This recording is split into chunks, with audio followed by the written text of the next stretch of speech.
Kena karma, pelabrak Rocky Gerung nyaris bonyok. Sosok kader PDIP bernama Noviana Kurniati alias Novi Bule baru-baru ini jadi sorotan lantaran aksinya yang melabrak Rocky Gerung. Kini bak kena karma setelah videonya melabrak Rocky Gerung viral, hal serupa pun hampir terjadi padanya. Ia diserbu sejumlah massa saat coba melaporkan teror yang dialaminya.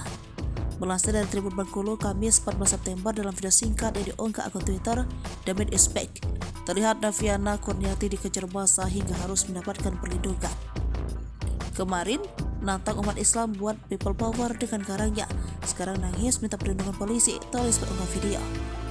Kondisi pun menjadi kian tidak kondusif setelah beberapa massa melontarkan kata-kata bernada provokatif ke arah Novi Bule. Kejadian tersebut berhasil memicu kericuhan hingga kian tidak kondusif lantaran beberapa massa melontarkan kata-kata bernada provokatif ke arah Novi Bule. "Hey, hajar saja dia, hajar boy," terdengar sayup suara pria dalam tayangan video. Lalu tampak beberapa pihak kepolisian yang ikut berjaga dan mengamankan Noviana agar tidak menjadi bulan-bulanan massa.